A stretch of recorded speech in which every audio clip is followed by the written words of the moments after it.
Hello everyone. So in this video we will explore about the Revit software. So basically what is Revit and why it is used in BIM, right? BIM stands for Building Information Modeling. So basically how Revit helps in BIM and what are the key features of the Revit. We will explore each thing one by one. So let's get started from the here. So see here I have written the first topic as what is Revit. So in this I have covered four points. So see here, first point is saying is Revit software developed by Autodesk. Basically Autodesk is a company, right? So this one is specially designed for building information modeling. So basically this Revit software is specially designed for building information modeling.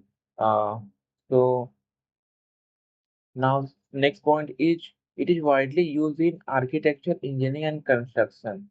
So basically Revit is a tool. It is used by all the disciplines. Basically, architect also use the Revit, and engineer also use the Revit, and on the construction side, Revit also used. So and some more discipline are also using like electrical, plumbing. These are also using these Revit tools to basically draw their line, to basically draw their drawing basically, right? And what it basically mean by AEC. This term you will gonna see many times now in the BIM industry. So AEC stand for architecture, engineering, and construction. See here, right? Now, basically in the Revit, we create 3D models of the building or any infrastructure project, right? In AutoCAD, we draw basically 2D, and in Revit, we draw 3D models. Right. So now let's see what are the key features of this Revit software. So see here I have covered some key features. So let's see first one, building information modeling, first the topic. So here I have written Revit creates intelligent 3D models. In not 3D, it create intelligent 3D models. Means कि what is mean by intelligent, that store data, uh, basically store data about every component of building. That's called intelligent, right? Basically it store data about every, see here I've written every component of a building. It can store data about every component of building. That's why it is called as intelligent, right? And now let's see parametric design. So Revit uses parametric design, right? Parametric design, uh, design engine, right? Meaning that if you modify one element, see, if you modify only one element of a model, then that automatically propagate through the entire project, right? If you basically draw some element of similar properties, and if you realize that there is some kind of mistakes, and if you now just wanted to change the mistake, so you just need to make change only in one model, basically only in one element, right? Then it will reflect in entire project of the similar kind of element which are present, right? This you can do with the help of parametric design. So we will discuss in our lectures in detail how we can do this thing. Now let's see about the multidisciplinary coordination. So here see I have written Revit support collaboration among the architecture, structural engineers, and MEP. MEP stands for mechanical, electrical, and plumbing. So basically Revit helps all the professions. So basically it helps in this manner, like it allows them work on a share model. Basically this architect will create a central model, and on this central model this all the architecture, structure, and MEP engineer will work together.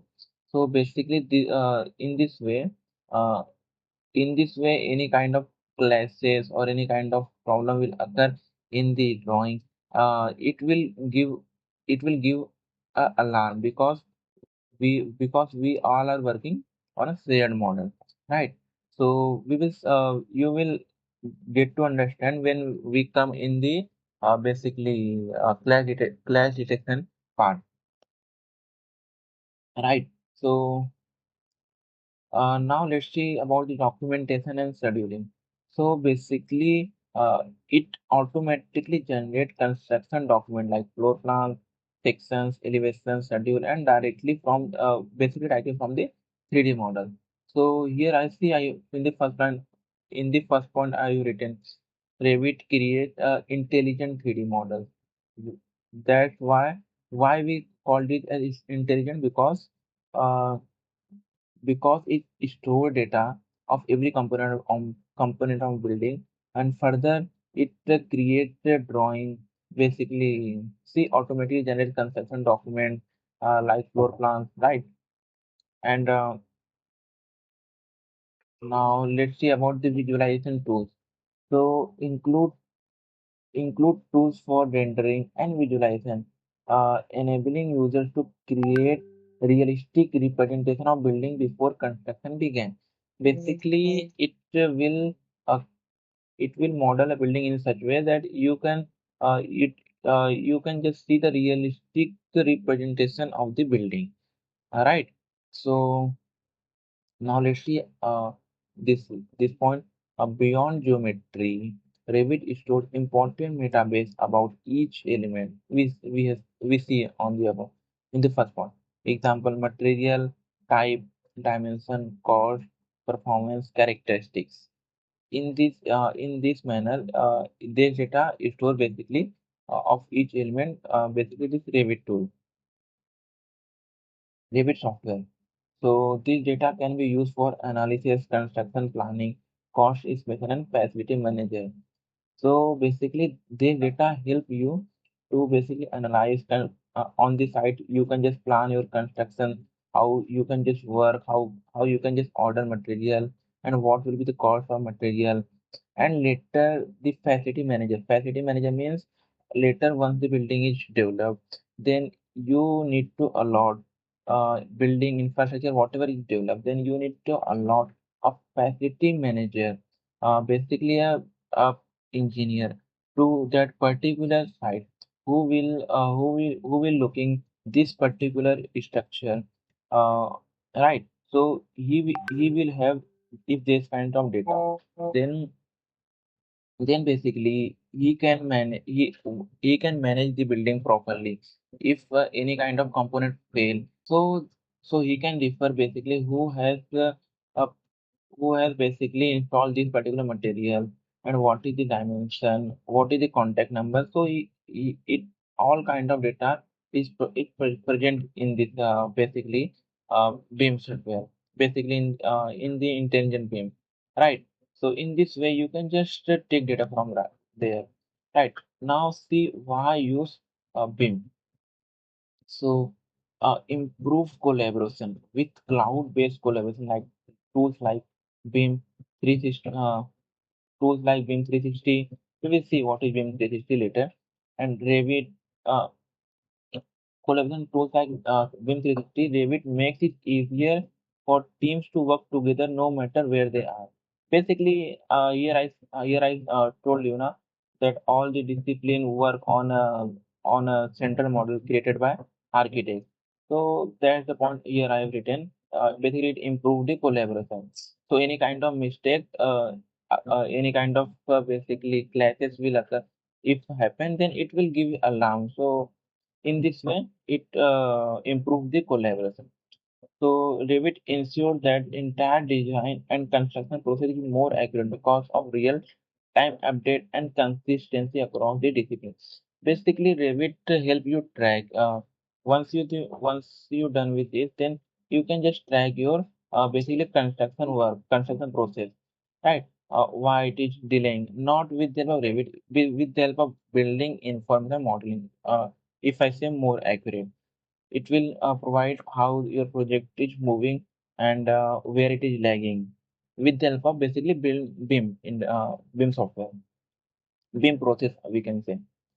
So now see, here I've written the, did you know, Revit provides a solid foundation for creating.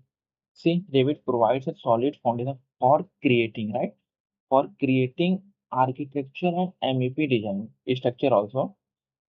It is not designed for advanced structure analysis. Basically, we can just design, but uh, we cannot. We can just create, right? We can just create, not design from here. For the designing, we need to follow this. We can use this software basically. Tecla structure or StatPro from there, and ETAPS also from there. We can just or design our building. What will be what sizes of the building? Basically, what are the columns? What are the beam sizes? What are the slab depth? Need to be taken for this particular building. So from there we can just we from this software we can just take design our building or any infrastructure. Then whatever data we will get, then those data we need to integrate in the Revit, right? So we can just create in the Revit beam and column, but we cannot design basically. We just create. We cannot design. See, we cannot design the we cannot design basically, right?